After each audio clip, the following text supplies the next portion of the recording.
শুভেচ্ছা সহ আমন্ত্রণ প্রত্যেকে। এটিএন সংলাপে আপনাদের সাথে আছি আমি আমিনুল মজলিস।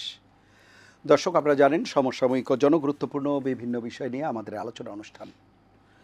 গণতন্ত্রে নির্বাচনের গুরুত্ব অপরিসীম। নির্বাচন একটি দেশের জনগণের ক্ষমতায়নের ভিত্তি স্থাপন করে।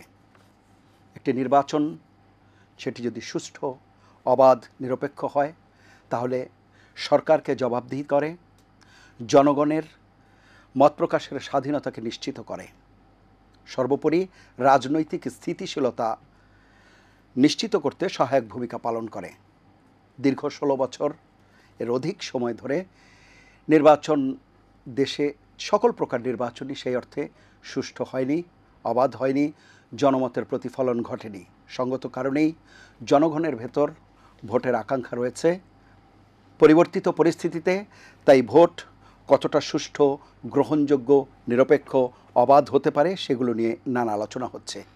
সেই আলোচনার ধারাবাহিকতায় সাম্প্রতিক সময়ে আলোচনায় এসেছে পিআর পদ্ধতি। এই পদ্ধতি বিশ্বের অন্যান্য দেশে রয়েছে, কিন্তু বাংলাদেশের প্রেক্ষাপটে কতটা বাস্তবসম্মত এবং সেই পদ্ধতি আদতে জনমতের প্রতিফলন কতটা ঘটাবে, সেই সব প্রশ্নগুলো পাশাপাশি এসেছে। সঙ্গত কারণেই আমরা আমাদের আজকের আলোচ্য বিষয় রেখেছি কার স্বার্থে পিআর। এ বিষয়ে আলাপ করবার জন্য স্টুডিওতে রয়েছে বাংলাদেশ জাতীয়তাবাদী দল বিএনপির জাতীয় নির্বাহী কমিটির সদস্য জনাব শেখ রবিউল আলম, রয়েছেন সিনিয়র সাংবাদিক ও রাজনৈতিক বিশ্লেষক জনাব মোস্তফা কামাল। এছাড়া অনলাইনে আমাদের সাথে যুক্ত হবার কথা রয়েছে নাগরিক পার্টি, জাতীয় নাগরিক পার্টি এনসিপির যুগ্ম সদস্য সচিব অ্যাডভোকেট হুমায়রা নূর। আশা করছি কিছুক্ষণের মধ্যেই হুমায়রা নূর যুক্ত হবেন। দর্শক, আমরা এই আলোচনায় যাব, কিন্তু তার আগে দিনের শিরোনামগুলো একটু দেখে আসব। আদালত অবমাননার দায়ে সাবেক প্রধানমন্ত্রী শেখ হাসিনার 6 মাসের কারাদণ্ড। আশুলিয়ায় মরদেহ পোড়ানোর মামলার অভিযোগ আমলে নিল ট্রাইব্যুনাল।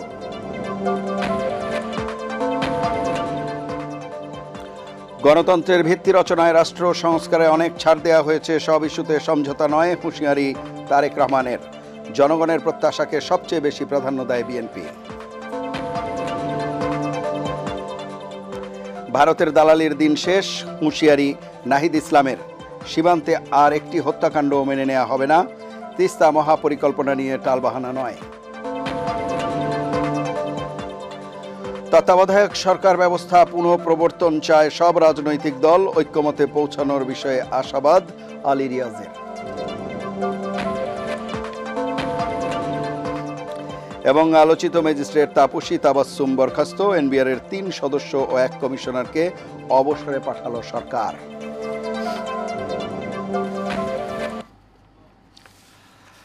আমরা দিনের শিরোনাম শুনছিলাম, মূল আলোচনায় যাব। শেখ রবিউল আলম, আপনাকে দিয়ে আলোচনা শুরু করছি। আমাদের আজকের যে আলোচ্য বিষয়, আমাদের সাথে এরই মধ্যে যুক্ত হয়ে গেছেন হুমায়রা নূর, অ্যাডভোকেট হুমায়রা নূর। আপনি কি শুনতে পাচ্ছেন? জি, আমি শুনতে পাচ্ছি। দুঃখিত, আমার একটু দেরি হলো। আমরা যেহেতু আপনারা জেনে থাকবেন, আমরা জুলাই পদযাত্রায় বের হয়েছি এনসিপির সবাই। এই মাত্র আমরা আমাদের লালমনিরহাটের পদযাত্রা শেষ করে একটা জায়গায় এসে আমাদের আজকের পদযাত্রা শেষ করলাম। জি, অসংখ্য ধন্যবাদ। আপনি অনেক ব্যস্ততার মধ্যেও যুক্ত হয়েছেন। আমাদের যে আজকের আলোচ্য বিষয় সেটি হচ্ছে কার স্বার্থে পিআর। আমরা জানি যে পরিবর্তিত পরিস্থিতিতে, যে কথাটি অনুষ্ঠানের শুরুতে বলছিলাম, আপনি যুক্ত হয়েছেন এখনই, যে দীর্ঘ 16 বছর দেশে যে সুষ্ঠু অবাধ নির্বাচন, জনমতের প্রতিফলন সেটি ঘটেনি। সঙ্গত কারণে এই পরিবর্তিত পরিস্থিতিতে জনগণের ভেতর সেই আকাঙ্ক্ষা রয়েছে, রাজনৈতিক দলগুলোর ভেতর সেই ইচ্ছা রয়েছে।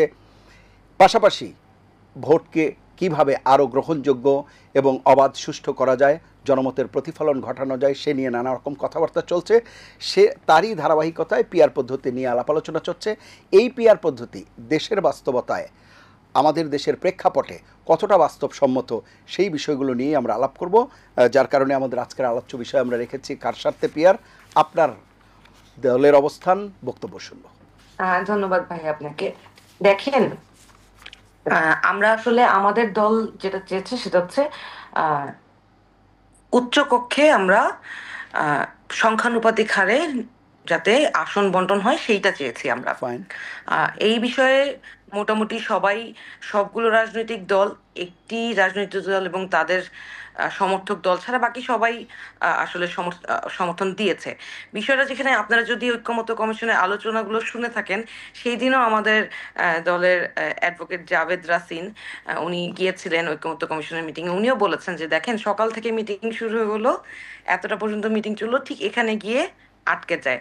দুপুর থেকে, দুপুরের ব্রেকের পর আবার 2 ঘন্টা মিটিং হলো, ঠিক এই জায়গাটায় এসে আটকে যায়। আপনারা একটা জায়গায় আসলে প্রথমে বলবেন, ওনাদের মতামত শুনবেন, তারপরে ওনাদের সাথে আলাপ করবেন। এখন এতগুলো দল, আহ একটি বিশেষ দল এবং তাদের সমর্থক যারা এখন ঐক্য করছে তারা ছাড়া আর সবাই কিন্তু মোটামুটি এই সংখ্যানুপাতিক পদ্ধতিতে আসন বন্টনের ব্যাপারে একমত। সংখ্যানুপাতিক পদ্ধতিতে যদি আসন বন্টন হয়, এটার যেটা আমি মনে করি রিজন, সেটা হচ্ছে প্রত্যেকটা ভোট কাউন্ট হবে এবং প্রত্যেকটা ভোটের রিফ্লেকশন অনুযায়ী সেই মানুষের সমর্থন কার জন্য কত পার্সেন্ট আছে, সেইটার বেসিসে কিন্তু তার দলের একটা পদ বন্টন হবে। আর আমরা যেটা এনসিপি থেকে যেটা প্রমোট করছি এবং যেটা আমরা দাবি করছি, সেটা হচ্ছে যেই কথাটা বলা হচ্ছে যে পিআর পদ্ধতি হলে কে কোন আসনে যাবে এইটা বলা যায় না, ব্যাপারটা এরকম না। আমরা প্রস্তাব করছি যে আপনার, ধরেন আপনি একটি রাজনৈতিক দলকে প্রতিনিধিত্ব করেন, এখানে আমাদের ভাই যারা আছেন এক একজন এক এক হুমায়ুন নূর, বলুন আপনি আপনি কি শুনতে পাচ্ছেন? অডিও দুঃখিত, লাইনটা ডিসরাপ্টেড হয়ে গেছিল, সরি। তো যেটা বলছিলাম যে আমরা যেটা প্রস্তাব করছি সেটা হচ্ছে যে এইখানে যে পদ্ধতিটা আছে সেই জি বলেন, আপনি শুনতে পাচ্ছি আমরা। আমরা বলছি যে আপনারা একটা লিস্ট অফ ক্যান্ডিডেটস প্রকাশ করেন, যাতে সিরিয়াল অনুযায়ী 1 থেকে সাপোজ 300 লিস্ট অফ ক্যান্ডিডেটস আপনারা প্রকাশ করবেন। হ্যাঁ, তো আপনাদের যতজন হবে সেই লিস্ট থেকে প্রথম আমার দলে থেকে 300 জনের মধ্যে আমার দল আহ, ইয়ে পেল হচ্ছে 280। হ্যাঁ, তো সেক্ষেত্রে আমাদের চাওয়া হচ্ছে, তাহলে প্রথম যে 300 জনের আমরা লিস্ট দিয়েছি সেখান থেকে 280 জন, প্রথম 280 জন সিলেক্টেড হবে। কোন আসনে? তো এইটা হচ্ছে আমাদের কোন প্রস্তাব। আসনে? তারা কোন আসনে যাবে? যেই আসনের, যেই আসনের যে এলাকায় রিপ্রেজেন্ট করে, এটা কিন্তু এটা কিন্তু জানেন, ধরেন না আমি না, এখন আপনি যে এলাকায় রিপ্রেজেন্ট করেন, আমি কিংবা আমাদের সাথে শেখ রবিউল আলম আছেন, উনিও ওই এলাকা চাচ্ছেন। হ্যাঁ, উনি তো আমার দলের না, উনি তো আরেকটা দলের। জি, আরেকটা দলের, কিন্তু ওনাদেরও তো হ্যাঁ, প্রতিনিধিত্ব, ধরেন আপনি 100%-এর আমি মধ্যে আপনি 50% পেয়েছেন বা 30% পেয়েছেন, ঠিক আছে, হুম, আরেকজন পেয়েছে 20%, তো জি, তারও তো একটা আসন আছে। তার যেই কয়েকটা আসনই আছে সেই কয়েকজন চাইলো যে আপনি ধরেন এখন আছেন পটুয়াখালীতে, পটুয়াখালী 1, এখন এই ওনার দল থেকেও পটুয়াখালী 1ই চাইলো, এই সমাধানটা কি হবে? এই বিষয়গুলো তো আসলে একটা সমাধানটা কিভাবে হবে, পিয়ার পদ্ধতি তো সারা বিশ্বে বিভিন্ন দেশে চালু আছে। সুতরাং পিয়ার পদ্ধতি যদি খারাপ হতো, বিশ্বের অন্যান্য দেশে পিয়ার পদ্ধতি চলতো না এমন তো না, না। সেই দেশের পিয়ার পদ্ধতি জনগণ যখন কত? সংখ্যানুপাতিক ভাবে আপনি সেই দেখেন, দেশের জনগণ। একটু অ্যাডভোকেট পিয়ার হুমায়রা, পদ্ধতিতে যদি আপনি, অ্যাডভোকেট জি, হুমায়রা, আপনি একটু যদি আমাদেরকে সাহায্য করেন তাহলে আপনার জন্য সুবিধা হবে কথা বলতে। সেটি হচ্ছে যে অন্যান্য দেশের কথা আমরা বলছি, আমি একেবারেই বুঝতে চাই বিষয়গুলো, হ্যাঁ, খোলামেলা আলোচনা হওয়া উচিত। এই যে অন্যান্য জি, দেশের কথা আমরা বলছি, সেই সব দেশের জনগণ, সেই সব দেশের শাসন ব্যবস্থার যে কাঠামো, আমাদের দেশে কিন্তু স্থানীয় সরকার নির্বাচন, এই নির্বাচনে ইউনিয়ন পরিষদ আছে, আমাদের উপজেলা আছে, জেলা আছে, এই জায়গাগুলোকে অন্যান্য দেশেও সেরকম আছে কিনা, সেখানেও কি পিয়ার পদ্ধতি সেই টায়ারগুলোতেও হয় কিনা, আমাদের দেশের জনপ্রতিনিধি যারা, তারা জনগণের সাথে যেইভাবে অতপ্রতভাবে জড়িত, আমাদের দেশের বাস্তবতা যেরকম, সেখানে প্রতিটি ক্ষেত্রে আমরা নাম সংশোধন করার জন্য ইউনিয়ন পরিষদের চেয়ারম্যান কাছে চলে যাই, কিংবা যে কোনো বিষয়ে আমরা সংসদ সদস্যের দ্বারস্থ হই, অন্যান্য দেশগুলোতে কি সেরকম আছে কিনা, সেই বাস্তবতাগুলো কি বিবেচনা করা হয়েছে কিনা বা সেগুলো দেখা হয়েছে কিনা? দেখেন বাংলাদেশের যে জনপ্রতিনিধি যারা আছেন, তাদেরকে যতটা না সাধারণ মানুষ রিচ আউট করতে পারে, সারা বিশ্বের জনপ্রতিনিধিদের কাছ থেকে বিভিন্ন অন্যান্য দেশে বড় বড় রাষ্ট্রের দিকে যদি আপনি তাকান, বরং আমাদের দেশের আহ, আহ, যারা জনপ্রতিনিধিত্ব করেন তারা ভোটের আগে এক চেহারা দেখান, ভোটের পরে তাদেরকে আর খুঁজে পায় না জনগণ, রাইট। তারা এলাকাতেও যান না। বরং বিশ্বের অন্যান্য দেশে বরং জনপ্রতিনিধিদের সাথে মানুষ অনেক বেশি সম্পৃক্ত, অনেক বেশি তারা এই ইন্টারাকশনের সুযোগ পায়, সুযোগ সুবিধা নিয়ে তারা একজন আরেকজনের সাথে জনপ্রতিনিধিদের কাছে রিচ আউট করতে পারে এবং তারা তাদের সমস্যাগুলো সমাধান করে থাকে। সুতরাং এইটা যদি আমি বলি যে আমার জনপ্রতিনিধি কে হবে বা আমার দায়িত্ব কে নিবে আমি প্রপারলি জানি না, আমি সার্ভড হব না, এইটা এক্সকিউজ দেওয়ার কোনো সুযোগই নাই। কারণ আমার আচ্ছা, দেশের জনপ্রতিনিধিরা ইলেকশনের পরেই মানুষকে ভুলে যে এই যে ঢাকাবাসী হয়ে যায়, তারা আর এলাকায় যাওয়ার প্রয়োজন মনে করে না। এইটা একটা বিষয়। আরেকটা বিষয় হচ্ছে এই পিআর সিস্টেম যদি বাংলাদেশে চালু করে, তার একটা যেটা বড় পয়েন্ট সেটা হচ্ছে প্রত্যেকটা রাজনৈতিক দলের একটা স্টেক থাকবে। এক কেন্দ্রিক সরকার যদি হয় তখন কোনো জবাবদিহিতা থাকে না, এবং আপনার যখন জবাবদিহিতামূলক সরকার না হয় তখনই একটা সরকার স্বৈরশাসক হয়ে ওঠে। এই জিনিসগুলো তো স্টপ করতে হবে। এই স্বৈরশাসন যদি আপনি বন্ধ করতে না পারেন এবং আলোচনার টেবিলেই বসবে না, এক বাক্যে যদি না করে দেয়, সেইটাও তো মানুষ দেখছে। যারা এক বাক্যে এই প্রস্তাবগুলো নাকচ করে তাদের তাদের অ্যাপ্রোচটাও কিন্তু মানুষ দেখছে। সংখ্যানুপাতিক আসন বন্টনের মাধ্যমে অবশ্যই সকল দলের অংশগ্রহণের কারণে জবাবদিহিতা নিশ্চিত হবে। সরকারের জবাবদিহিতা এবং ক্রস অ্যান্ড চেকের ব্যাপার আছে।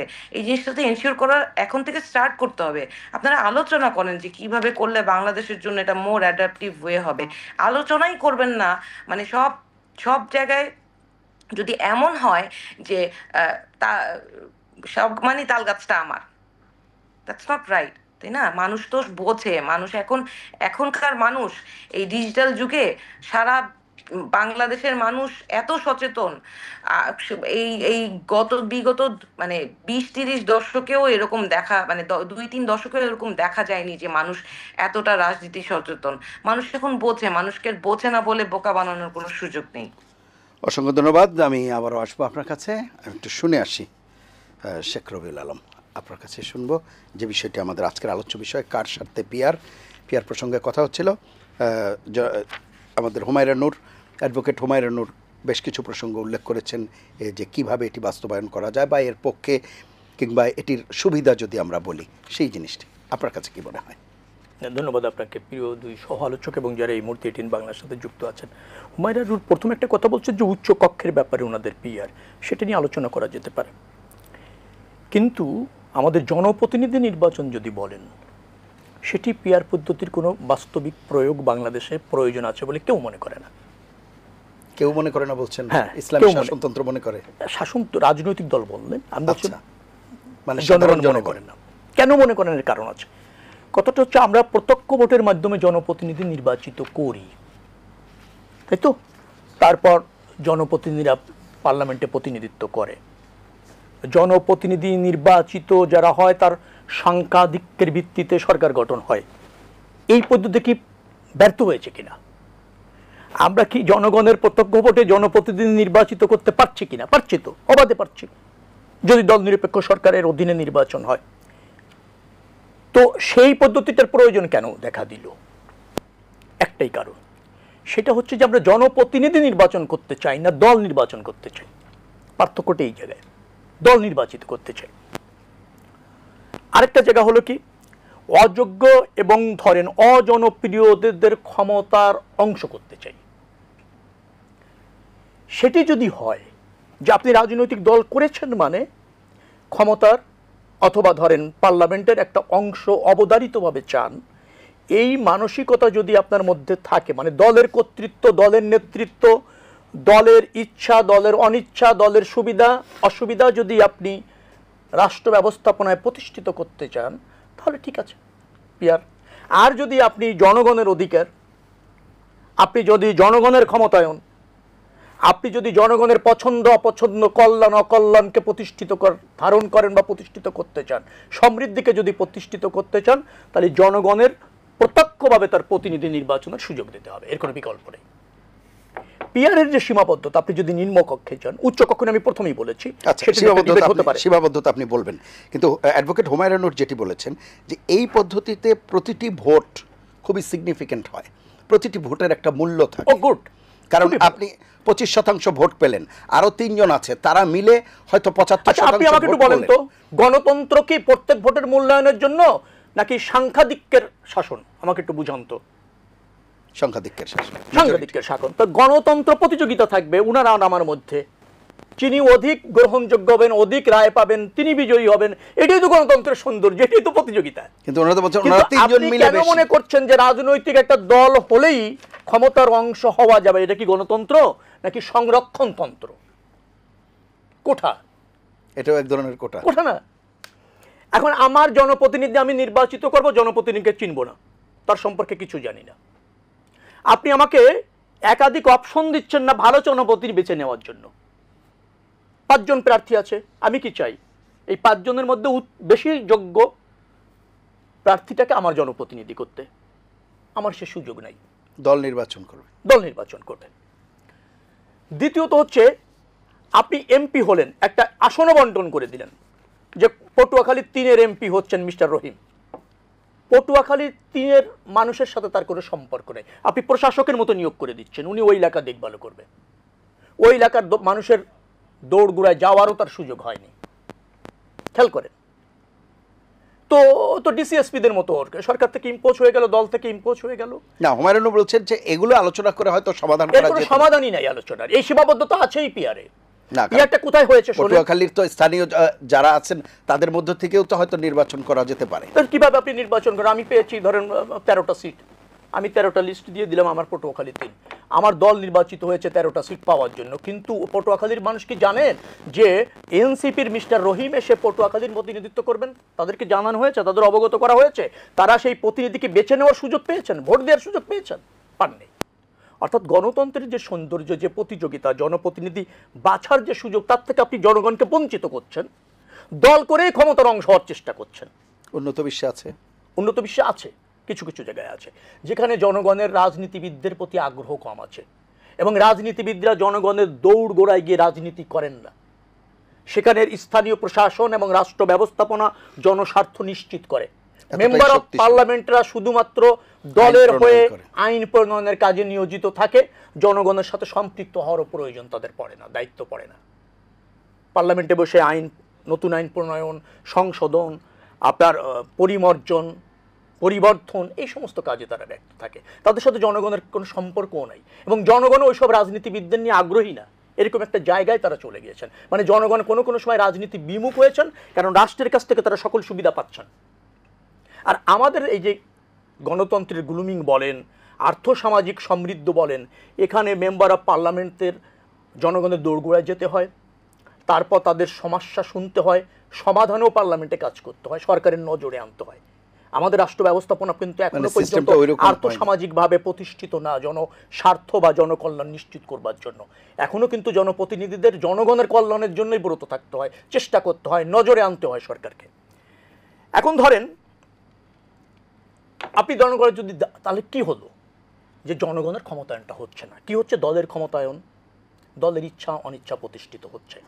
এইরকম একটা জায়গায় পিআরের কোনো প্রয়োজন বাস্তবিকভাবে বাংলাদেশে আছে বলে মানুষ মনে করে না। উচ্চকক্ষের কথা যেখানে বলা হয়েছে সেখানে আমি বলি, উচ্চকক্ষ যেহেতু আমরা প্রত্যক্ষ ভোটে যদি না যাই তাহলে দুটি ব্যবস্থা আছে। একটা পিআরের কথা বলা হয়েছে, আমাদের তরফ থেকে বলা হয়েছে যেহেতু জনগণ নিম্নকক্ষে ভোট দিয়ে জনপ্রতিনিধি নির্বাচিত করেছে, নিম্নকক্ষে যেহেতু জনগণের ভোটের প্রতিফলন হয়েছে, তার অনুপাতেই উচ্চকক্ষটা হতে পারে। এটা প্রত্যক্ষ জনভোটের মতো হয়ে গেল, প্রত্যক্ষ না, কিছুটা প্রত্যক্ষ এবং পরোক্ষ সংমিশ্রণে। আর বলা হচ্ছে যে না, পিআর মানে জাতীয় নির্বাচনে যে দল যত পার্সেন্ট ভোট পেয়েছে তার ভিত্তিতে উচ্চকক্ষটা করা যেতে পারে, কাছাকাছি, খুব বেশি ডিফার নাই। তার আগে প্রয়োজন পড়েছে যে উচ্চকক্ষের ভূমিকাটা কি হবে। উচ্চকক্ষের রোলটা যদি সংসদ বান্ধব হয়, সরকার বান্ধব হয়, সরকার এবং উচ্চকক্ষের মধ্যে যদি ভারসাম্য করা যায়, একটা চেক অ্যান্ড ব্যালেন্স করা যায়, তাহলে ওই পিআর পদ্ধতি করা যায় কিনা সেটা আলোচনা করতে পারে। আমি ওই আলোকের সাথে ওই জায়গায় একমত যে এটা বিবেচনা করার কিছুটা হলেও সুযোগ আছে, যে আমরা একটা চেক অ্যান্ড ব্যালেন্স করতে চাই। আমরা একটা সরকার থাকুক, সে উচ্চকক্ষে অন্তত কিছুটা দায়বদ্ধ থাকুক। আবার উচ্চকক্ষে সব দলের 2-4 জন প্রতিনিধি থাকলে একটা সৌহার্দ্যতা হোক, একটা ডিবেট হোক। সেখানে আমার খুব বেশি আমি খুব বেশি দ্বিমত করবো না যে অপ্রাসঙ্গিক। কিন্তু যেভাবে অন্যান্য রাজনৈতিক দল না বুঝে না জেনে ঢালাওভাবে পিআর সম্পর্কে বলছে, না জেনে না বুঝে, প্রচলিত যেটা সবচেয়ে গণতন্ত্রের জন্য উত্তম ব্যবস্থা, জনপ্রতিনিধি নির্বাচিত হবে জনগণের প্রত্যক্ষ ভোটে, সেই প্রক্রিয়া পদ্ধতি তো ব্যর্থ হয়নি আমাদের। তাহলে কেন হঠাৎ করে এই ধরনের একটা পদ্ধতির কথা বলা হচ্ছে? আমি আবারও বলি, না কেন বলা হচ্ছে সেই কথাটা কিন্তু আমি বলছি কেন বলা হচ্ছে। সেটা হচ্ছে যারা রাজনীতিতে কম গ্রহণযোগ্য, সাংগঠনিকভাবে এখনো শক্তিশালী না, জনপ্রিয় না, কিন্তু ক্ষমতার অংশ হওয়ার বাসনা যাদেরকে তাড়িত করে, তারা এই ধরনের একটা উদ্ভট পদ্ধতি, যেটা বাংলাদেশে বাস্তবিকভাবে সম্ভব না, যেটা গণতন্ত্রের জন্যও কিন্তু প্রতিযোগিতাপূর্ণ গণতন্ত্র জন্য যেটা সহায়ক না, তার জন্য উদ্গ্রীব হয়ে এই ধরনের দাবি করছে। আমার বিশ্বাস হচ্ছে, আমি আবার আপনাকে বলি, ঐক্যমত কমিশনের সাথে যে আলোচনা হচ্ছে সেখানে দুটি কক্ষ যদি হয়, উচ্চ কক্ষ এবং নিম্নকক্ষ যদি হয়, তাহলে আমাদের নিম্নকক্ষের সংসদে পিআর পদ্ধতি আমলে আনাই হয়নি। সেটা প্রথমেই একদিন আলোচনার পর ওটাকে বলা হয়েছে যে না, আমরা এই আলোচনা থেকে ওটা বাদ দেওয়া হয়েছে। উচ্চকক্ষে যদি ওইটা প্রয়োগ করা হয় সেটা নিয়ে আলোচনা করা যেতে পারে। উনি যেটা বলছেন পরীক্ষা নিরীক্ষা ইত্যাদি ইত্যাদি ব্যাপারে করতে পারে, এও করা যেতে পারে। যদিও আমি জানি না যে উচ্চকক্ষে যদি 100 আসন হয় 50টি হয়ে যাক, আপনার ওই নিম্নকক্ষের আনুপাতিক আসনের ভিত্তিতে আর 50টা হয়তো আপনার পিআর পদ্ধতিতে যেটা আছে সেভাবেও একটা সমঝোতা আমি জানি না আসা যেতে পারে আর কি। জি, সেটি একটি বিষয়, কিন্তু যে আশঙ্কাটি থেকে করা হচ্ছে, আপনি তো বললেন যে কেন চাইছে পিআর পদ্ধতি, সেটি আপনার একটি বক্তব্য, রাজনৈতিক দলগুলোর কথা আপনি বলছেন, কিন্তু একটু আগেই অ্যাডভোকেট হুমায়রা নূর যেটি বলছিলেন যে এই পদ্ধতিতে এটিও মানে নিশ্চিত করা যাবে বা এটিও রোধ করা যাবে যে কোনো রাজনৈতিক দল অতিমাত্রায়, যেটিকে বলা হচ্ছে যে স্বৈরাচারী হওয়া বা বেশি তাদের মধ্যে যেটি নিরঙ্কুশ হয়ে যায়, 280 279 বা এরকম আসন পেয়ে গেলে তারপর সব কিছুতেই তাদের ব্রুট মেজরিটির বলে যে কোনো কিছু পাশ করিয়ে নেওয়া, হ্যাঁ, অতি স্বৈরাচারী হয়ে যাওয়া, এই বিষয়গুলো রোধ করা যায় যদি পিআর পদ্ধতি হয়। কিভাবে সম্ভব সেটা? আপনি ব্রুট মেজরিটি জনগণ একটা রাজনৈতিক দলকে দিয়েছে শাসন ব্যবস্থা পরিচালনা করার জন্য, তারপর শ্রদ্ধাশীল থাকবেন না আপনি? আপনাকে জনগণ ভোট দিল না স্বৈরাচার ঠেকাতে অথবা পার্লামেন্টে কার্যকর ভূমিকা পালন করতে, তা আপনি কোন কর্তৃপক্ষ হয়ে আপনি পার্লামেন্টে এসে জনগণের হয়ে কাজ করবেন? জনগণের তো সমর্থনই দিল না, নির্বাচিতও করলো না, আপনি কেন কোঠা পদ্ধতিতে যাচ্ছেন? আবার আমি তো আপনাকে বলছি যে স্বৈর শাসক কখনোই সংবিধান, সংসদ এটা দিয়ে ঠেকানো যায় না। পৃথিবীতে যেখানে যেখানে স্বৈর শাসন হয়েছে সেখানের সব সংবিধানে লেখা ছিল যে স্বৈর শাসক এবং ফ্যাসিবাদ অন্যায়, কিন্তু ঠেকানো গিয়েছে? চাইনি। আমরা কি চাই? আমরা চাই ফ্যাসিবাদ ঠেকানোর একটাই পদ্ধতি, মনে রাখবেন আমিনুল মজলিস, সেটা হচ্ছে জনগণের ক্ষমতায়ন। আপনি জনগণের ক্ষমতায়নে মূল্য দিচ্ছেন, মানে অ্যাটেনশন দিচ্ছেন না, আপনি সাংখ্যাধিক্যের ভিত্তিতে প্রতিযোগিতা করতে অ্যাটেনশন দিচ্ছেন না, আপনি যে রাজনৈতিক দল করেই ক্ষমতায় থাকতে চাচ্ছেন, আপনি সংসদে থাকলেই স্বৈর শাসন ঠেকানো যাবে পেয়েছেন কোথায়?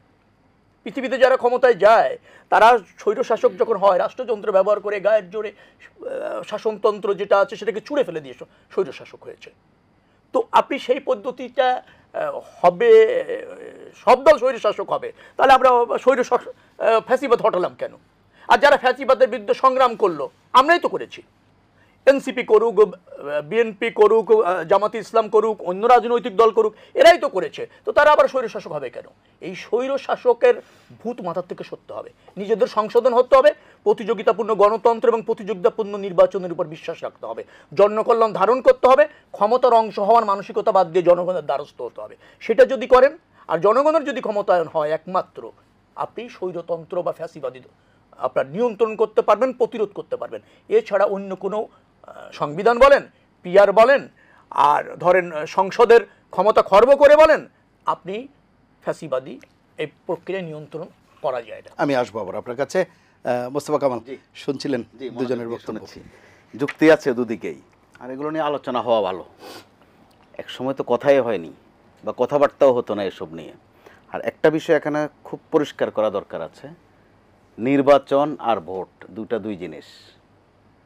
গেল যে সরকারটি ছিল পরপর 3 বার যথাসময়ে যথানিয়মে তারা নির্বাচন করেছে। আর বিশেষ করে সাবেক প্রধানমন্ত্রী শেখ হাসিনার নির্বাচনের প্রতি বেশ দুর্বলতাও আছে। তিনি নির্বাচন দেরি করতেন না, নির্বাচনের প্রতি ব্যাপক আগ্রহ তার, গোলমালটা করতেন ভোটে। তো এখন যখন ভোট পদ্ধতি নিয়ে কথা এসেছে, সে কারণে আমি মনে করব এটা মন্দের ভালো, অন্তত আলোচনা হোক। আবার রবিউল ভাই যেটা বলেছেন যে না বুঝে না শুনে তারা বলছে, আমি ওখানে একটু দ্বিমত করব। তারা আচ্ছা মতো জেনে বুঝে সেটা করছেন, আর বিএনপির জন্য হয়ে গেছে একটা বিপদ। কারণ তারা যেটা চাচ্ছেন এটা একটু প্রথা বিরোধী।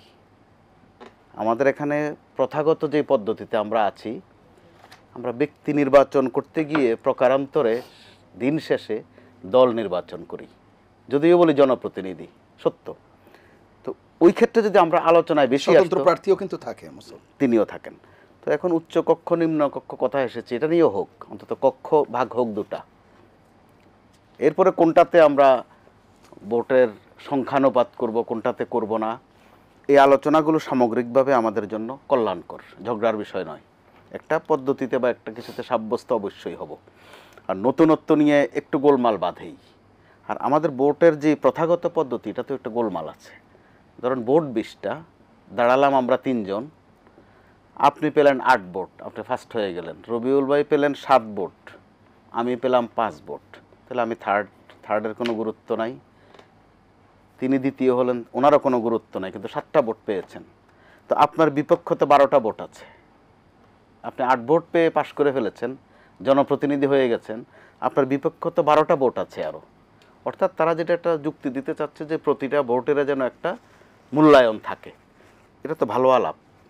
তো কিন্তু বাস্তবতা হচ্ছে এই নিয়ে আলাপ কিন্তু প্রথম 2-1 দিন ছিল, এরপরে বিষয়টা আর সামনে আসেনি।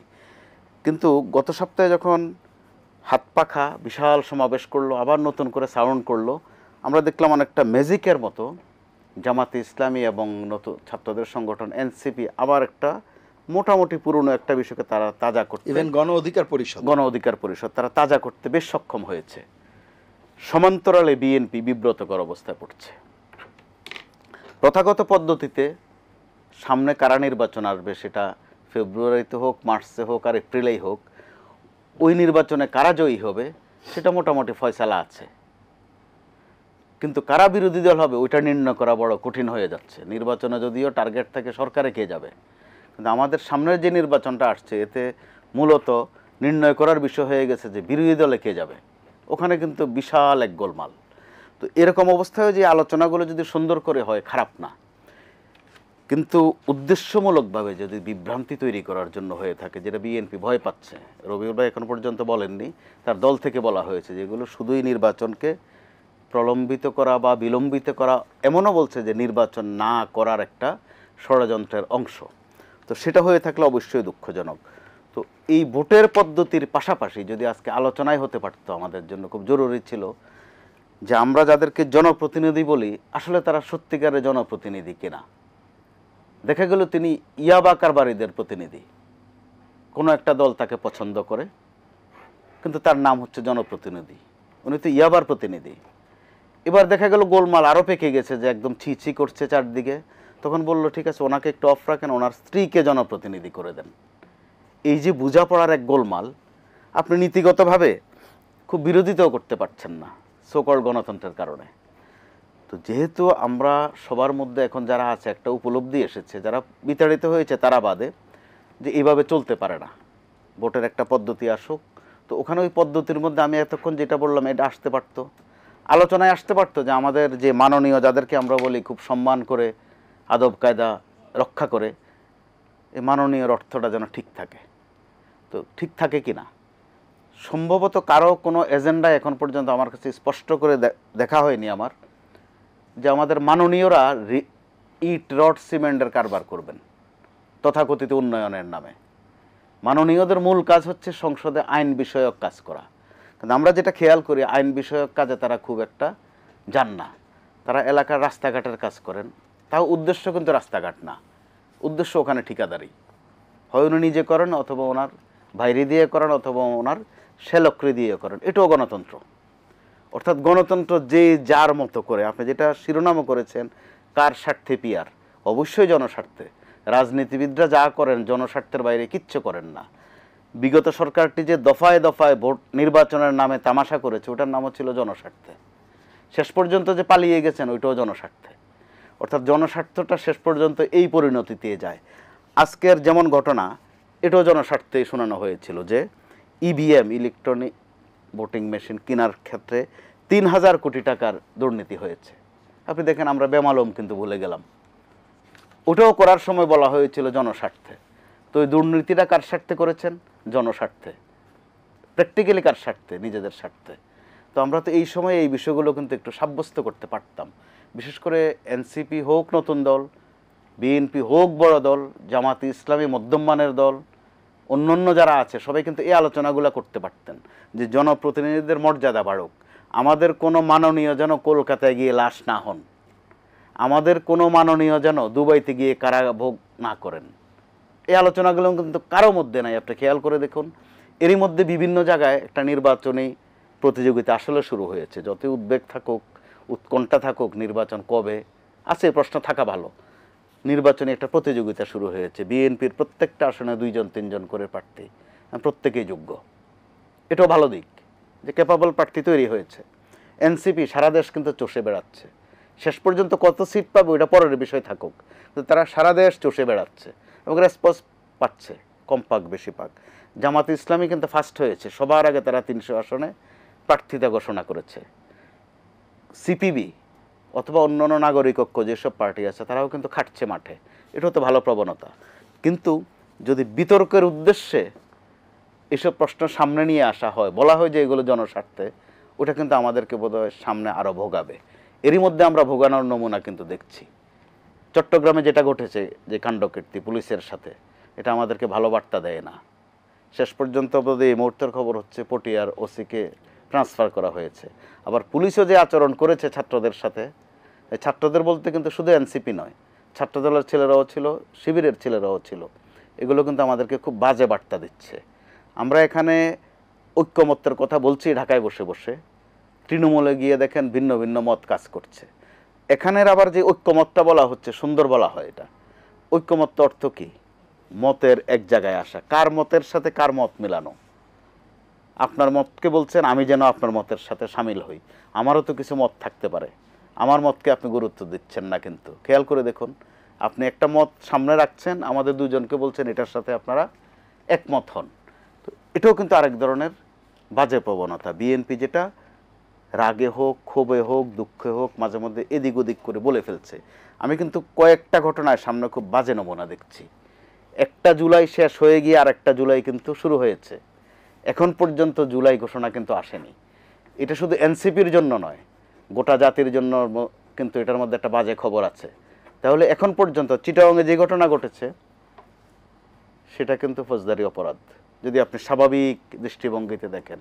একইভাবে 5 আগস্ট যা ঘটেছে এই বিবেচনায় নিলে সেটাও কিন্তু ফৌজদারি অপরাধ, যতক্ষণ পর্যন্ত আপনার একটা ঘোষণাপত্র না হবে। তো ওই ঘোষণাপত্র না হলে কি শুধু এনসিপি বিপদে পড়বে মনে করি আমরা? এই বিএনপিও বিপদে পড়বে। কারণ বিএনপি কিন্তু এখন মাঝে মধ্যেই বলছে যে এনসিপির চেয়ে আমাদের ভূমিকা বেশি ছিল। তাহলে ওই ফৌজদারি অপরাধে আপনাদের এই ভূমিকা বেশি ছিল। এগুলো কিন্তু বিবেচনার বিষয় আছে, যে কারণে এই বিষয়গুলো অত্যন্ত পরিষ্কার হওয়া দরকার, খুবই পরিষ্কার হওয়া দরকার। কারণ একটা সময়ে তো এগুলো আমাদের সংবিধানের অংশ হবে। যদি আমরা সেটা করতে না পারি, সামনে আমাদের জন্য বিপজ্জনক অবস্থা আছে। এরই মধ্যে আমাদের এই 5 আগস্টকে কিন্তু বলা হচ্ছে এটা একটা দাঙ্গা ছিল। খুব ঠান্ডা মাথায় দেখবার মতো বিষয় কিন্তু, যেটা কোনো বিপ্লব ছিল না, এটা কোনো অভ্যুত্থান ছিল না, এটা ছিল একটা দাঙ্গা। স্পষ্ট করে বলা হয়েছে। কখন কি বুঝে কারা এগুলো বলছেন, তারা না বুঝে বলছেন এটা মনে করার কারণ নাই। রবিউল ভাইও যা এতক্ষণ যা বলেছেন অত্যন্ত বুঝে শুনে বলেছেন, খুব পুরোটা বলতে পারেননি। বিশাল একটি দল, কম্প্রোমাইজ কিন্তু অবিরাম করছে। তারা নিশ্চিত ক্ষমতায় যাবে, শুধু ভোটটা হওয়া বাকি। তাদের দলের ভারপ্রাপ্ত চেয়ারম্যান স্পষ্ট করে বলছেন প্রয়োজন আমাকে ভোট না দেন, তবু ভোট দেন, ভোট দেওয়ার ব্যবস্থা হোক। অর্থাৎ এটা একটা কনফিডেন্স থেকেই কিন্তু বলেছেন। একইভাবে অন্যান্য দল থেকেও কিন্তু ভোটের একটা আকাঙ্ক্ষা আছে। ভোট যদি বেশি দেরি হয়, সামনে বোধহয় আমাদের ভিন্ন গণ্ডগোল হতে পারে। আবার বিএনপি যে কম্প্রোমাইজ করেই যাচ্ছে অবিরাম, এটা করেই যাবে, এটা মনে করার অবস্থা নাই। আজকে কিন্তু আপনার নিউজও দেখিয়েছেন আপনি, তারা একটা হুঙ্কার দিয়েছেন। ভারপ্রাপ্ত চেয়ারম্যান বলেছেন যে কম্প্রোমাইজ করতে করতে কিন্তু তারা এমন একটা জায়গায় চলে এসেছেন, এটা তাদের মধ্যে কিন্তু অনেক বেদনা কাজ করছে। কাদের সাথে কম্প্রোমাইজ করছেন? অত্যন্ত স্নেহাস্পদ যারা, যাদের ভোটের মাঠে তেমন অবস্থা আসলে নাই। কিন্তু তারপরও কম্প্রোমাইজ করছেন। এটাও কিন্তু ভিতরগত এক যাতনা, বেদনা। হয়তো রবিউল ভাই পুরোটা পরিষ্কার করতে পারেননি।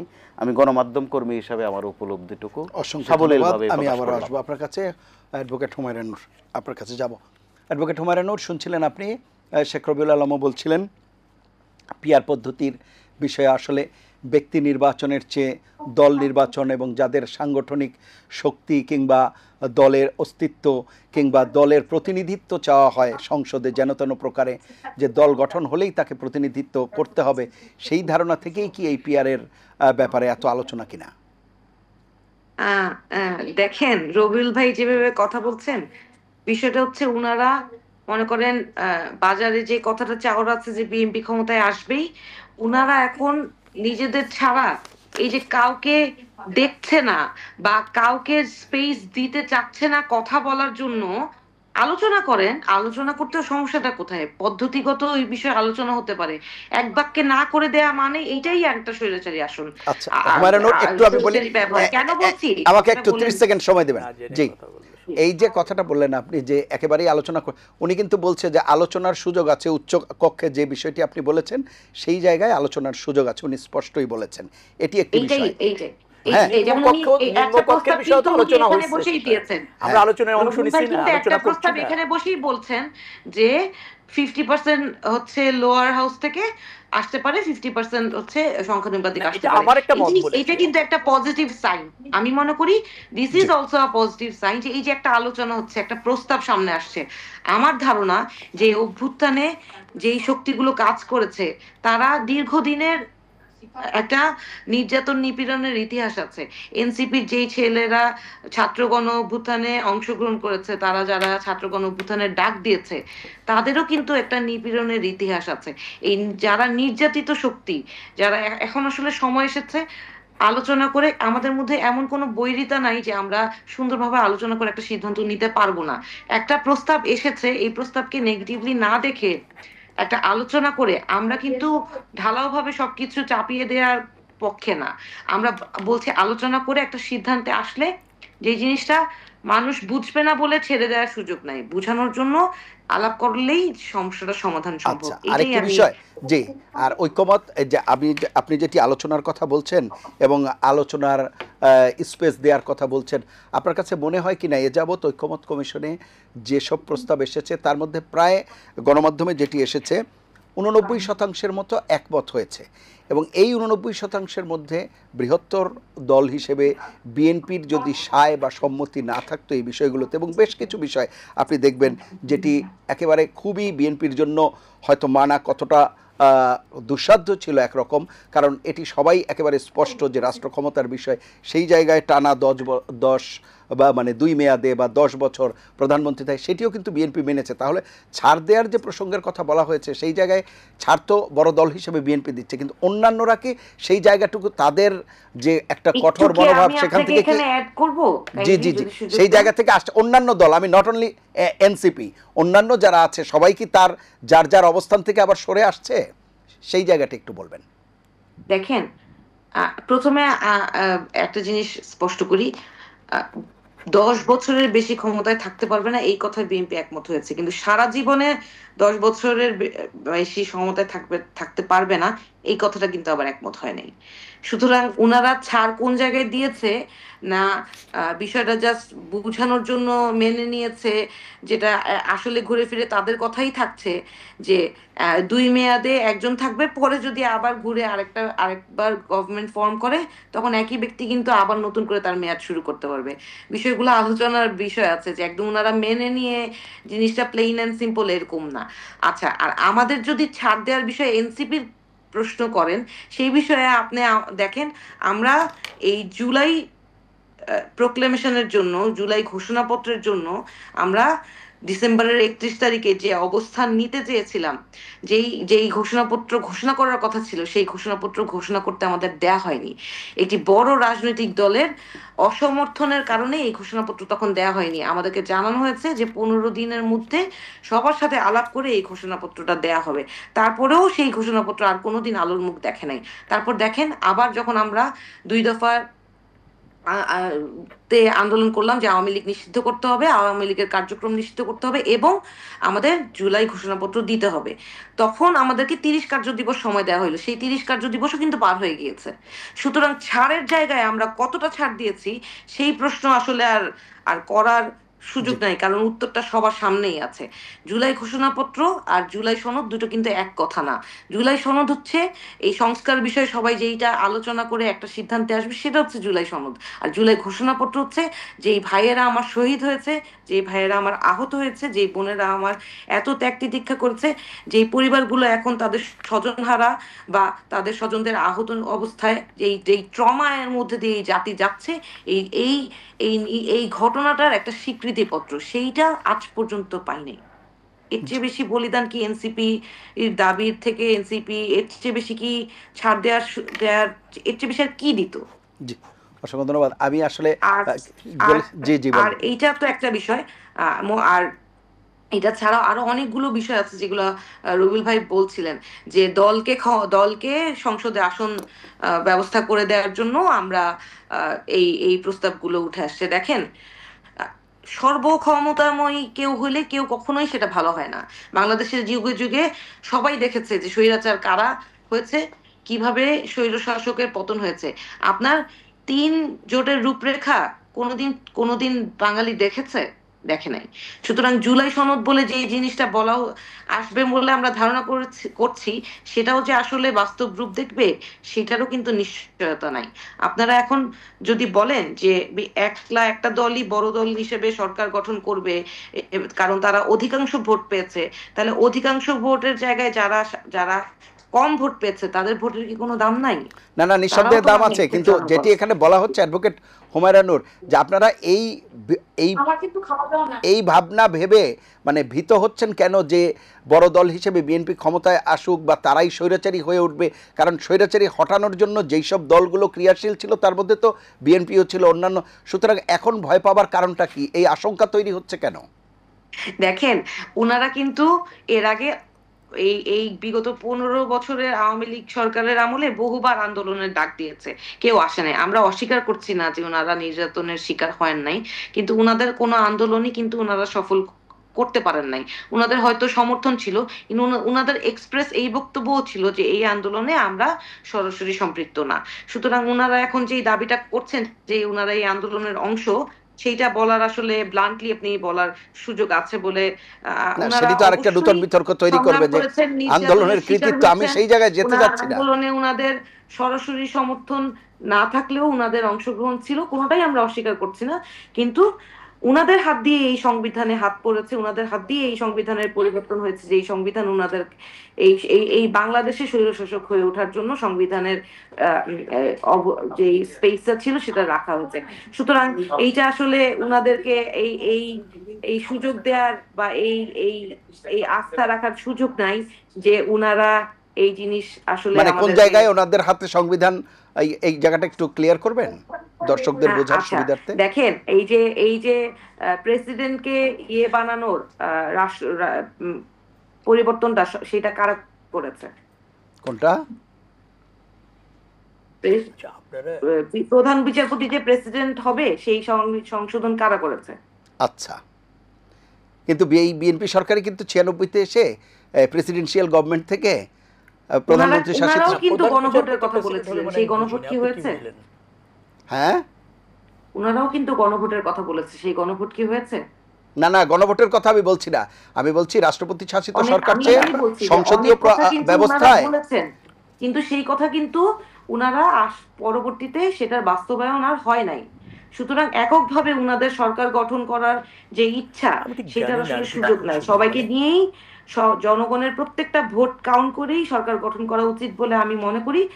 এবং আমরা এনসিপির পক্ষ থেকে আমরা বলছি যে হ্যাঁ ঠিক আছে, আপনারা লোয়ার হাউসে যেই প্রচলিত প্রথা, সেই প্রচলিত প্রথায় জি, এই ব্যাপারে তো কোনো ডিবেট নাই। এই জিনিসটা তো একেবারে স্পষ্ট হয়ে গেছে যে লোয়ার হাউসের ব্যাপার। আপার হাউসের যে বিষয়টা, আপার হাউসের বিষয়টা কেন বলা হচ্ছে? যে আপার হাউসে আলোচনা হতে পারে, আপার Exactly, হাউসে আলোচনা হতে exactly. পারে।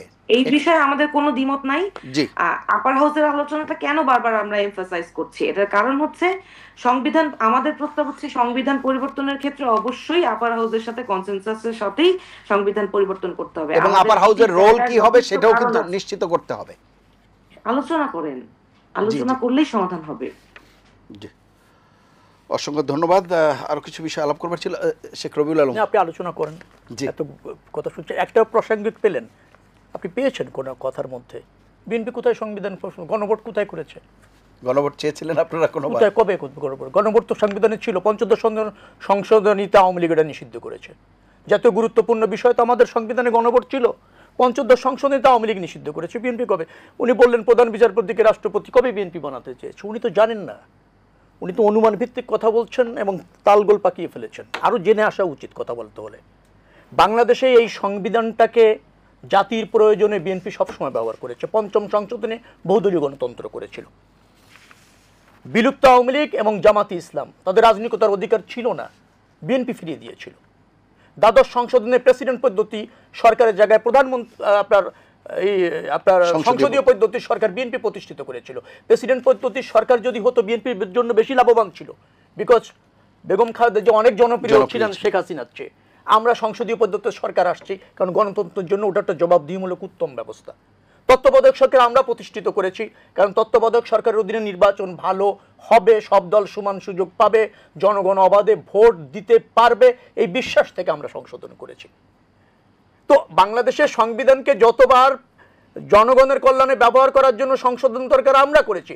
আওয়ামী লীগ করেছে, বাকশাল কায়েম করেছে, পঞ্চদশ সংশোধনী তত্ত্বাবধায়ক সরকার বাতিল করেছে, ষোড়শ সংশোধনীতে ইমপিচমেন্টের ক্ষমতা সংসদের কাছে নিয়ে গিয়েছে, আওয়ামী লীগ করেছে।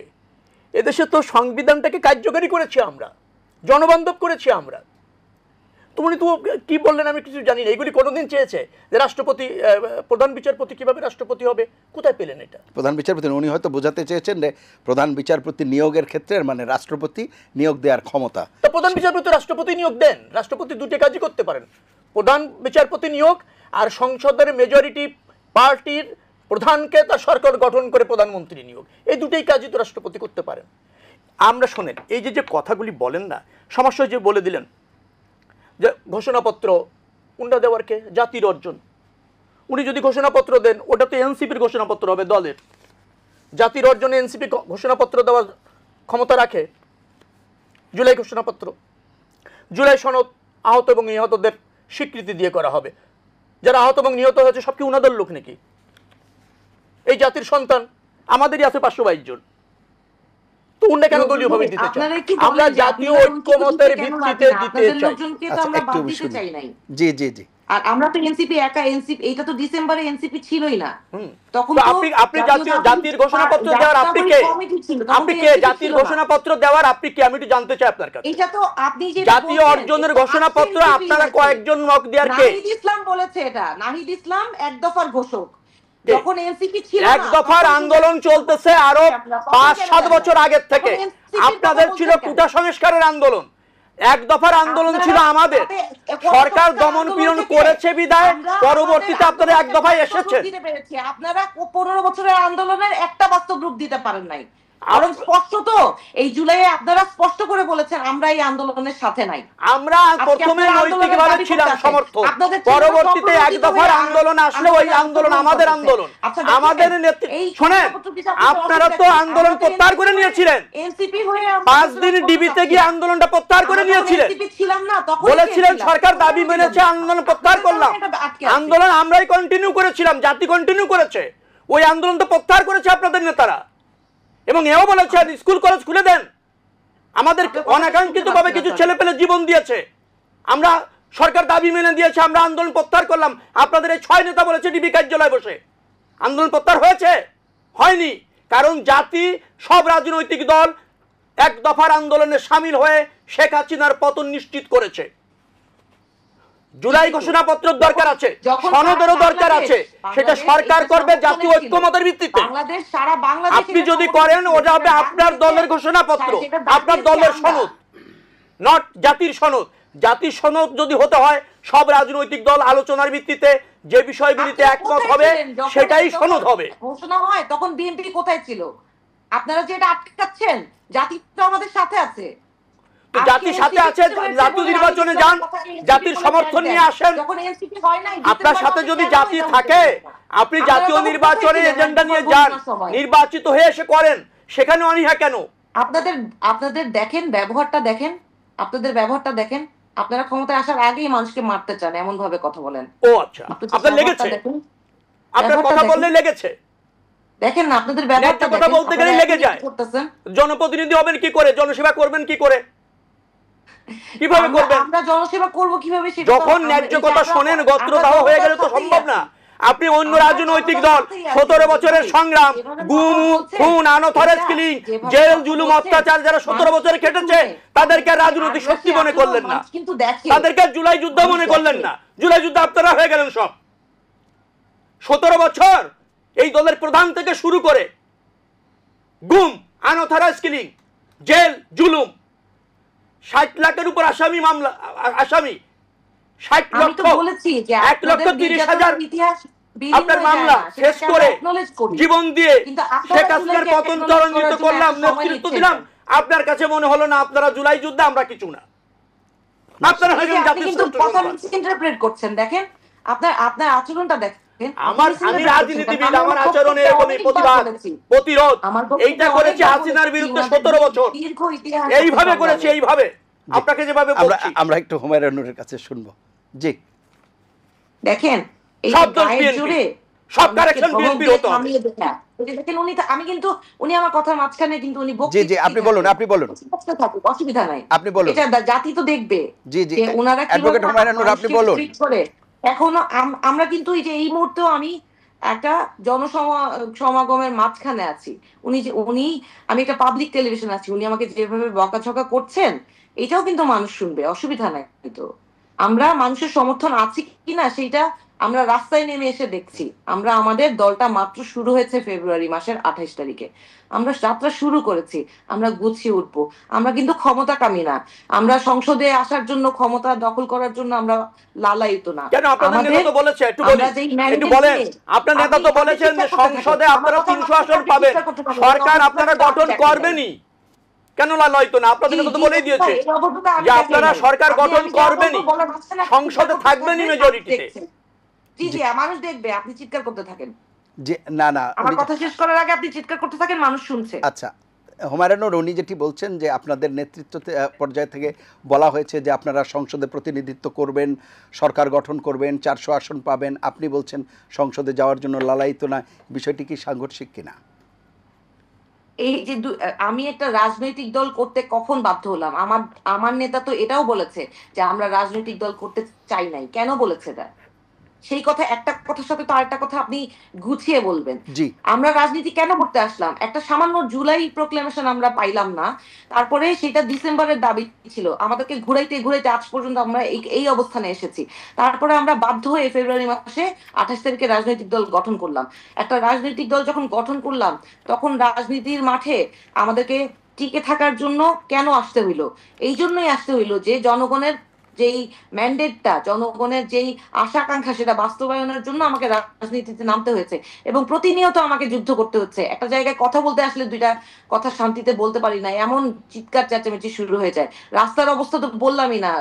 কোথাও আজকেও কিছুক্ষণ আগে আমাদের পার্টি অফিসে এই জুলাই অভ্যুত্থানের ভিডিও দেখানো হচ্ছিল, সেই সময় ককটেল বিস্ফোরণ হয়েছে। যেই দিন আমরা দল রেজিস্ট্রেশনের আবেদন করি 22 তারিখে, সেই 22 তারিখ এবং 23 তারিখ 2 দিনে আমাদের অফিসের সামনে ককটেল বিস্ফোরণ হয়েছে। 23 তারিখ আমাদের সদস্য সচিব আক্তার হোসেনের কে স্পেসিফিক্যালি টার্গেট করে ককটেল বিস্ফোরণ হয়েছে, সেখানে 6 জন আহত হয়েছে, একজন কানে, 2 জন, মানে এত বেশি আহত যে তার কানের পর্দা ফেটে গিয়েছে। এগুলো তো চলছে আমাদের সাথে, মানুষ বুঝে এগুলো কারা করছে। এই আচরণগুলো কাম্য না। আমি আমার বক্তব্যের শুরু থেকে শেষ পর্যন্ত দেখেন, একটু আগেও কিন্তু আমি বলেছি যে সবাই কিন্তু স্বাধীনতাকামী, সবাই এইটার অংশ, আলোচনার সুযোগ আছে, এখন এত বৈরী সম্পর্ক নাই। অথচ উনি সেই কথাগুলো শুনলেনই না, উনি একতরফা ভাবে আমাদেরকে যা তা বকাবকি করছেন, গায়ের জোরে। আপনারা যত বলবেন আমাদের মানুষ, আমরা মানুষের কাছে আছি, মানুষের কাতারে আছি। জি, অসংখ্য ধন্যবাদ। কয়েকের মধ্যে নিশ্চয়ই যারা টেলিভিশন দেখছেন তারাও বুঝতে পারছেন, আপনি আরো ভালো করে বুঝতে পারছেন পাশে বসে। কে কার সাথে ঝগড়া করছে, দুজনেই অথবা দুপক্ষই কিন্তু মজলুম, নিপীড়িত। কার চেয়ে কে বেশি নিপীড়িত ওটা হয়তো বিশ্লেষণ করা যাবে, কিন্তু কারো চেয়ে কেউ কমও নয়। এখন গোলমালটা বেঁধেছে কোথায়? ঘোষণাপত্র নিয়ে। যেটা আপনি যখন কোনো একটা আন্দোলনকে বিপ্লব অথবা গণ অভ্যুত্থান বলবেন, তখনও কিন্তু ঘোষণাটা হতে হয় সাথে সাথে। আজকে যাদের নাম এনসিপি, তাদের রাজনৈতিক অভিজ্ঞতা এখনও কম, অনেক কম, কিন্তু তাদের আবেগের জোর ছিল, একতা ছিল। তখন এনসিপি নামে কোনো জিনিস পয়দা হয় না এই বাংলার মাটিতে। তখন তাদের নাম ছিল শুধুই ছাত্র অথবা শিক্ষার্থী। তখন যদি তারা শহীদ মিনারে দাঁড়িয়েও কোনো ঘোষণাপত্র দিয়ে দিত, সেটাও গ্রাহ্য হয়ে যেত। ওই ছিল বাস্তবতা। আবেগ এক জিনিস আর বাস্তবতা একেবারেই ভিন্ন জিনিস, যেটা রাজনীতিবিদরা খুব ভালো করে বোঝেন। তো আজকের এই সময়ের ব্যবধানে এসে তারা পরস্পরের প্রতিপক্ষ এবং আক্রমণ করে কথা বলছেন। তারা তো প্রতিপক্ষ ছিলেন না, মোটেই প্রতিপক্ষ ছিলেন না। তারা আক্রান্ত ছিলেন, মজলুম ছিলেন। মাত্র একটা বছরও যায়নি, মাত্র 10 মাস চলছে। 10 মাসের মধ্যে দেখেন চিন্তা চেতনার কত ব্যবধান, কথার কত ব্যবধান, এবং প্রতিপক্ষ মোটামুটি। এনসিপি নেত্রী আমাদের হুমায়রা কিন্তু বিএনপির প্রতি ইঙ্গিত করেছেন, লুকাননি খুব একটা কিছু, যে তাদের অফিসের সামনে ককটেল বিস্ফোরণ হয়েছে বা এখনো হয়। কারা করছে তারা জানেন, নামটা উচ্চারণ করেন, জানে। তো এগুলো কিন্তু বেদনারই কথা। এই বেদনার বহিঃপ্রকাশটা দেখেন কিভাবে ঘটছে, খেয়াল করুন। গত 10-15 দিনের 2টা ডায়লগ আমি বলি। একটা হচ্ছে সর্বশেষ যেটা এনসিপি বলেছে, যে ঘোষণাপত্র দিতে যদি দেরি হয় আমরাই দিয়ে দেব। এখন আর আমরাই দিয়ে দেওয়ার অবস্থা নেই, সবাইকে নিয়েই দিতে হবে। আবার বিএনপির একজন শীর্ষ পর্যায়ের নেতা বলেছেন, নির্বাচন দিতে যদি দেরি হয় আমরাই শিডিউল ঘোষণা করে দেব। এটাও জেদের কথা, বাস্তবতা ওইটা নয়, দিয়ে দেওয়া যায় না। বিএনপি পারে না শিডিউল ঘোষণা করে দিতে। তো এইভাবে যদি চলতে থাকে, নমুনা যেটা বোঝা যাচ্ছে, আমরা বলছি আওয়ামী লীগ আবার আসবে কিনা, আওয়ামী লীগ বোধহয় মোটামুটি এসে গেছে, অন্তত আচরণগতভাবে, স্বভাবগতভাবে। পরস্পরের প্রতি আক্রমণের যে ভাষা, যে বাক্য, তাতে করে আমরা কিন্তু হয় আওয়ামী লীগ দেখছি না, যার সভানেত্রী শেখ হাসিনা, ওইটা দেখছি না, কিন্তু আচরণে আমরা কিন্তু আবার আওয়ামী লীগ দেখছি। প্রকারান্তরে এটাই বলতে পারি আমরা কিন্তু আবার ফ্যাসিস্টের নমুনাই দেখছি। ধন্যবাদ। শেষ করব আমরা। শেখ রবিউল আলম যদি প্রত্যাশার কথা কিছু বলেন খুব সংক্ষেপে। আচ্ছা, আমি বিরোধের দিকে যেতে চাচ্ছি। যে 20 ভোটের মধ্যে 8, 7 এবং 5 পেলে 8 নির্বাচিত হবে। গণতন্ত্রের এটাই সৌন্দর্য, সাংখ্যিক যে হবে সেই নির্বাচিত হবে। অন্য ভোট বিফলে যায় না, অন্য ভোট যারা পরাজিত হয়েছেন তাদের ভোট প্রতিযোগিতায় হেরে যায়, পরবর্তীতে তারা আবার চেষ্টা করবে। এটাই কিন্তু গণতন্ত্রের সৌন্দর্য, এবং এটা হলো সাংখ্যিকের শাসন। এটাকে আপনাকে মেনে নিতে হবে। উনি বললেন যে কি মাদক সম্রাটও এসেছে, হ্যাঁ, অনির্বাচিতভাবে এসেছে। জনগণ কিন্তু মাদক সরকার সাধারণত নির্বাচিত করে না। তবে পিআর যদি হয়ে যায়, দল থেকে মাদক সম্ভার দিয়ে দিলেও কোনো কিছু করার কারো থাকবে না। জনগণ যদি ধরেন আপনার ওই কালোবাজারি, দুষ্কৃতিকারী, তাদেরকে কিন্তু পছন্দ করে একটা সুযোগ পায়, ভোট দিয়ে বর্জন করতে পারে। কিন্তু আপনি দলের মধ্যে থেকে যদি লিস্ট করে দেন, সেটা কিন্তু আরো বেশি প্রতিষ্ঠিত হবে এই দুষ্কৃতিকারীরা, যদি আপনি পিআর পদ্ধতিতে যান। আরেকটা কথা বলি, সংস্কারের কথা বলেন, শেষ করব। 2 বছর আগের থেকে আমরা সংস্কারে চেয়েছি, ঠিক আছে। অর্থাৎ এই দ্বিকক্ষ বিশিষ্ট বলেন, এই এক ব্যক্তি 2বারের বেশি প্রধানমন্ত্রী হতে পারবে না, শাসন বিভাগ, বিচার বিভাগ, আইন বিভাগ, রাষ্ট্রপতি, প্রধানমন্ত্রী, সংসদের ভিতর ক্ষমতার ভারসাম্য আমরাই চেয়েছি। 70 অনুচ্ছেদের পরিবর্তনও আমরা চেয়েছি, তত্ত্বাবধায়ক সরকারের অধীনে নির্বাচনও আমরা চেয়েছি। যত সংস্কার দেখছেন আমরাই সবার আগে চেয়েছি। এবার আমরা জাতির কাছে কিন্তু কমিটমেন্টও করেছি, অঙ্গীকার করেছি। প্রশ্নটা হলো কি, এই সংস্কারগুলি ভর করে অন্যান্য রাজনৈতিক দল সেটার নিয়োগ এবং প্রয়োগের ওখানে নিজস্ব স্বার্থে মতামত দিয়ে জনগণকে ক্ষমতায়ন না করে রাজনৈতিক দল করে কিভাবে ক্ষমতার অংশ হওয়া যায় সেই চেষ্টায় ব্রত আছে। এটা অনাকাঙ্ক্ষিত সংস্কার। আমাদের হুমায়ুন যেটি বলছেন যে উচ্চকক্ষের, সেটি কিন্তু আর সেইভাবে আপনি যেটি বলছেন যে রাজনৈতিক দলের প্রতিনিধিত্ব, তখন কিন্তু আর সেটি হওয়ার সুযোগ কম। যদি উচ্চকক্ষে থাকে, নিম্নকক্ষ যদি সরাসরি ভোটের মাধ্যমে, না উচ্চকক্ষে নিয়ে আমি বলছি যে সেটা নিয়ে আলোচনা পর্যায়ে এখন সমাপ্তি হয়নি।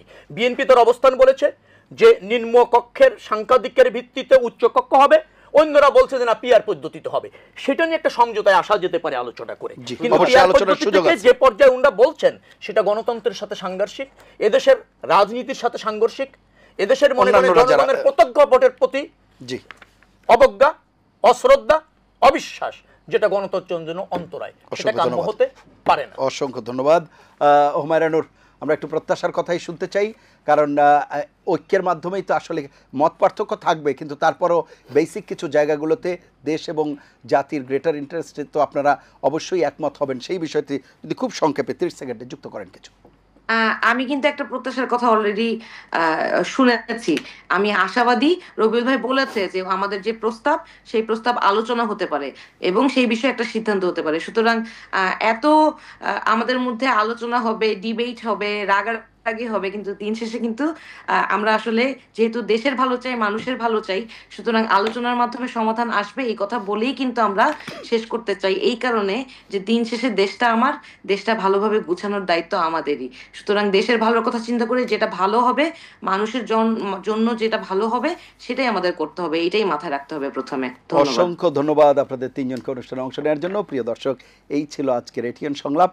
গণতন্ত্রে মতপার্থক্য থাকবে, সেটিই গণতন্ত্রের সৌন্দর্য, কিন্তু আমরা চাই না বিগত সরকারের সময়ের মতো রাজনৈতিক দলগুলোর ভেতর পক্ষপাতিত্বমূলক, বিশেষ করে শত্রুতামূলক কোনো আচরণ থাকুক। তাদের মধ্যে প্রতিযোগিতা থাকবে, কিন্তু শত্রুতামূলক কোনো আচরণ থাকবে না। সেই প্রত্যাশায় বিদায় নিচ্ছি।